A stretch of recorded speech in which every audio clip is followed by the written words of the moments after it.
আমরা যারা মোটামুটি ক্রিকেট নিয়ে কথা বলি কিংবা অতি ভালোবাসে যারা বাংলাদেশের ক্রিকেটকে, যে দর্শকরা, অতি আশাবাদী দর্শকরা, যারা এক্সপেক্ট করছিল যে অস্ট্রেলিয়াকে যদি বাংলাদেশ একটা ম্যাচও হারাতে পারে সেটাই বাংলাদেশের জন্য বিশাল অর্জন হয়ে যাবে, এবং যারা বলার চেষ্টা করছিল যে বাংলাদেশ সিরিজ জিততেও পারে, ভয়াবহ চান্স রয়েছে, আগের 3টা সিরিজে বাংলাদেশ দল 3টা গুরুত্বপূর্ণ শক্তিশালী প্রতিপক্ষের বিপক্ষে জয় পেয়েছে। এই আলোচনাগুলো যখন চলছিল, সাধারণ দর্শকরা কি এটা বিশ্বাস করতে পেরেছিল যে এমনও একটা দিন আসতে পারে যেই দিনটা আমাদেরকে football world cup, Argentina, Brazil, Portugal, Messi, রোনালদোদের আলোচনাকে কিছুটা হলেও দূরে সরিয়ে রেখে হলেও বাংলাদেশ অস্ট্রেলিয়াকে আর এক ম্যাচ জিতলেই হোয়াইট ওয়াশ করতে পারে, এরকম একটা সিচুয়েশন ক্রিয়েট হতে পারে? কেউ কি সেই এক্সপেকটেশনসটা করেছিল? কেউ কি একবারের জন্য ভেবেছিল? হ্যাঁ, পাকিস্তানকে বাংলাদেশ হারিয়েছে, পাকিস্তান দলের বিপক্ষে বাংলাদেশের সিরিজ জয়ের রেকর্ড তো এর আগেও ছিল। বাংলাদেশ এই 2015 সালে ওদেরকে ওয়ানডে সিরিজে হারিয়েছিল। বাংলাদেশ নিউজিল্যান্ডের বিপক্ষে টানা 3বার তাদেরকে হোয়াইট ওয়াশ করেছিল ঘরের মাঠে। সো ওয়ানডে সিরিজে নিউজিল্যান্ডের বিপক্ষে বাংলাদেশ জিততেই পারে, এটাও আসলে এক্সপেক্টেড ছিল।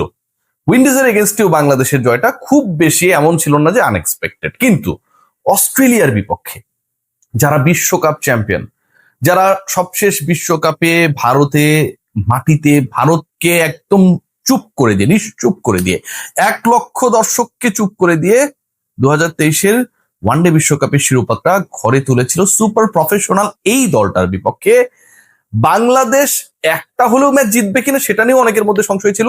আর হোয়াইট ওয়াশ এই কথা যদি সেই সময় বলা হতো, যেই বলুক না কেন, যত আশাবাদী বা যৌক্তিক মানুষই বলুক না কেন, অন্যরা সবাই তাকে বলতো পাগল। আর কেউ কেউ বলতো, যারা বিভিন্ন এজেন্ডাধারী, যাদের বিভিন্ন এজেন্ডা ফুলফিলমেন্ট হচ্ছে না, যারা এখন নিশ্চুপ হয়ে গেছে, ইভেন বাংলাদেশ দল অস্ট্রেলিয়ার বিপক্ষে সিরিজ জিতে গেলেও তাদের মুখ থেকে ভালো কথা বের হয় না, এই ধান্দাবাজেরা, তারা বলতো যে এই লোকটা যে অস্ট্রেলিয়াকে বাংলাদেশ হারিয়ে দিবে, হোয়াইট ওয়াশ করবে, এই কথা বলা সেই লোকটা এ হয়তো কেনিয়া থেকে বা ঘানা থেকে এসেছে, এই টাইপের কথাবার্তা বলতো। যা হোক, তারা তো তাদের সেক্টরে আসলে সফল না, ওই জায়গায় এমন কোনো কিছু করতে পারে না যে আলোচনায় থাকতে পারে। আলোচিত হবার জন্য স্পোর্টস সেক্টর নিয়ে তারা মাঝে মাঝে কিছু কথাবার্তা বলে, মাতালের মতো। মাতাল যখন বেশি খেয়ে ফেলে তখন অনেক উল্টাপাল্টা কথা বলে, আর যখন তার চেতনা ফেরে তখন 2টা ঘটনা ঘটে, হয় সত্য কথা বলে ঠিকঠাক হয়ে যায়, আগের গুলোকে ভুলে যায়, অথবা মইরা যায়। তো এই শ্রেণীর মাতালরা এখন বলতে পারেন মৃত। যাই হোক, এদেরকে গালিগালাজ করে কোনো লাভ নাই, কারণ যাদের আসলে জন্মই হয়েছে গুমতের মধ্যে, এদেরকে গালিগালাজ করে কি করব। যে আলোচনায় আসতে চাই, যে বাংলাদেশ দলটা অবিশ্বাস্য ক্রিকেট খেলছে। মেহেদী হাসান মিরাজের ক্যাপ্টেন্সি নিয়ে অনেক আলোচনা সমালোচনা থাকতে পারে, আমিও সমালোচনা করেছি। ভাই, the captain, he led his team to win the series against Australia. আপনাকে কাউন্ট করতেই হবে। মাঠে গতকালকে যে ঘটনা ঘটেছে, মিরাজ কেন 40তম ওভার পর্যন্ত আসলে মোসাদ্দেককে অপেক্ষায় রেখেছিলেন, ডেফিনেটলি এটা নিয়ে ক্রিটিসিজম হচ্ছে, এটা নিয়ে মিরাজের সাথে সরাসরি কথা হলে আমিও জিজ্ঞেস করবো। কিন্তু মাঠে যে ঘটনাটা গতকাল ঘটেছে, যেভাবে বলের আঘাত মাথায় লেগেছে, উইথিন 5 মিনিটসের মধ্যে 2বার বমি করেছে। আমরা যারা মাঠে ছিলাম, টেলিভিশনে যারা খেলা দেখছিল, সবারই আসলে কিন্তু মন খারাপ হয়ে গেছিল যে আসলে এইভাবে তো আসলে একজন ক্রিকেটারকে নিয়ে আমরা অনেক আলোচনা করতে পারি। দর্শকরা অনেকে ভুয়া বলছিল ওই সময়টা, মিরাজ যখন ব্যথা পেয়ে বসে পড়েছিলেন, সেই দর্শকরাও নিশ্চুপ হয়ে গিয়েছিলেন যখন তিনি বমি করছিলেন। তারপরও তিনি সেখান থেকে উঠে দাঁড়িয়েছেন, বলেছেন না, আমি মাঠ ছাড়বো না, কারণ নতুন ব্যাটার এলে অস্ট্রেলিয়ার বোলিং ডিপার্টমেন্ট নতুন করে প্রেশার ক্রিয়েট করতে পারে, so I have to be there. ছক্কা মেরে ম্যাচ শেষ করে হসপিটালে চলে গেছেন। এই যে বাংলাদেশ, এই যে সৌম্য সরকার, যেই সরকারটা এমন এক সরকার, পৃথিবীতে এত ক্ষণস্থায়ী সরকার মনে হয় না কোনো রাষ্ট্রে কখনো হয়, কিন্তু বাংলাদেশে হয় সৌম্য সরকারের সরকার। তিনি কখন আসেন, কখন যায়, কখন তার পতন ঘটে, কখন তার সরকার রুল করে, এটা সৌম্য সরকার এবং প্রিয়ন্তী তার ওয়াইফ, তারাও আসলে কনফিউজ যে তারা কখন ক্ষমতায় থাকবেন, কখন রুল করবেন, আর কখন বাদ করে যাবেন, কখন বিরোধী দলে থাকবেন, কখনো কোনো দলে থাকবেন না। তিনি যে চান্স পেলেন, প্রেশার সিচুয়েশন, সাইফকে আউট করে দেওয়া হয়েছে, সেই জায়গায় সৌম্য সরকার, আমরা কন্টেন্ট বানাচ্ছি, আমরা বলছি সৌম্যকে ফেরাতে হবে, সৌম্যকে ফেরানো হলো। ওই ম্যাচটাই খারাপ করলে আবার পরের ম্যাচে বসিয়ে দেওয়ার একটা সুযোগ থাকবে, অস্ট্রেলিয়ার বিপক্ষে খেলা, বাংলাদেশের সুযোগ রয়েছে, এই ম্যাচটা জিতলে সিরিজে জিতে যাবে, এরকম একটা সিচুয়েশনে সৌম্য সরকার রুল করলেন।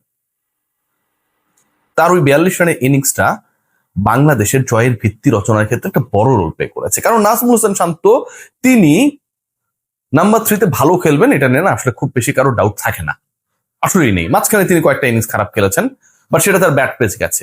নাজমুল শান্ত ভালো খেলবেন যেই প্রতিপক্ষই হোক ওয়ানডেতে, কিন্তু প্রথম উইকেট পড়ে যাবার পরে মাঝখানে গ্যাপ করা, 3 নম্বরে ব্যাট করা, আউট অফ ফর্ম বলা চলে, এরকম একজন ক্রিকেটারকে আপনি আবার ইন করাইছেন। সে ভালো খেলবে এবং সেই ক্রিকেটারের নাম সৌম্য সরকার, যে কখন ভালো খেলবে নিজেও জানে না। সবাই চাপে ছিল। সৌম্য সরকার কায়দা মতো জায়গা মতো ভালো খেলে, সৌম্য সরকার খেলে দিয়েছেন। ওই যে 86 রানের partnership, that actually played a very very significant role বাংলাদেশের সিরিজ জয়ী ম্যাচটাকে নিজেদের করে নেয়ার ক্ষেত্রে। বাংলাদেশের এই দলটা না অসম্ভব সুন্দর, অনবদ্য। তাসকিন আহমেদ যেভাবে বল করছেন, মুস্তাফিজ যেভাবে উইকেট নিচ্ছেন, রানা যেভাবে ভীতি ছড়াচ্ছেন, বাংলাদেশের পেস ইউনিট নিয়ে যেভাবে একজনের পড়া মুখস্থ করার পর অস্ট্রেলিয়া আরেকটা প্রশ্ন পাচ্ছে এবং কনফিউজড হয়ে যাচ্ছে যে কোনো দলের বিপক্ষে এই পেস ইউনিট এমন ভাবে ক্রিকেট খেলছেন যে বাংলাদেশ দল যেই মাঠে হোমে ক্রিকেট খেলে সেই মাঠ এবং সেই উইকেট সম্পর্কে প্রতিপক্ষ অস্ট্রেলিয়ার ব্যাটসম্যান, তাদের টিম ম্যানেজমেন্ট বলতে বাধ্য হচ্ছে যে আসলে উপমহাদেশে এরকম উইকেট বিরল। উপমহাদেশীয় কন্ডিশনে এখানে পেস থাকবে, বাউন্স থাকবে, এরকম উইকেট আমরা এক্সপেক্ট করি না। বাংলাদেশ সেই উইকেটে খেলছে। ইভেন পাকিস্তান, যারা এরকম বাউন্সি উইকেটে তাদের ঘরের মাঠে বেটার পেসার থাকার পরেও তারা যেটা দাবি করে খেলার সাহস পায়নি, অস্ট্রেলিয়াকে তারা সিরিজ হারিয়েছে স্লো অ্যান্ড লো উইকেটে। সো এই বাংলাদেশ দল, এই বাংলাদেশের টিম ম্যানেজমেন্ট আমার কাছে মনে হয় অসাম। লাস্ট সিরিজেও বাংলাদেশ ঠিক একই জিনিস অ্যাপ্লাই করেছিল। টেস্টে বাংলাদেশ যেই ধরনের উইকেটে খেলেছিল, বাংলাদেশ হোমে টেস্ট খেলতে গিয়ে এরকম উইকেট, মিরপুরে 5 দিনে গড়ানো ম্যাচ, সেখানটায় রেজাল্ট হচ্ছে লাস্ট ডেতে। কবে হয়েছিল, কিভাবে হয়েছিল সেই আলোচনা করতে গেলে গবেষণার দাবি রাখে, কিন্তু হয়েছে, হচ্ছে। বাংলাদেশের batting department, they are more comfortable with the pace unit. Pace attack, প্রতিপক্ষের পেস অ্যাটাক বাংলাদেশের জন্য যত বেশি ভয়ঙ্কর হবে সেটাকে তারা ওয়েলকাম করছে। বাংলাদেশের team management, they have the full confidence on those cricketers যারা আসলে বাংলাদেশের পেস ডিপার্টমেন্টকে ভরসার জায়গায় নিয়ে গেছে। তাসকিন প্রথম বলেই প্রথম ওভারে উইকেট নিচ্ছেন, কন্টিনিউয়াসলি একই কাজ করছেন। মুস্তাফিজ তার ভেলকি দেখাচ্ছেন। মুস্তাফিজের বল ডানহাতি ব্যাটারদের ক্ষেত্রে বাইরে চলে যায় সুইং করে, এখন সেটা ভেতরে ঢুকছে। বাহাতিদের ক্ষেত্রে মুস্তাফিজুর রহমান যখন বল করেন সেটা হচ্ছে বাইরে চলে যেতেছে, যেটা সাধারণত ভেতরে ঢুকতো।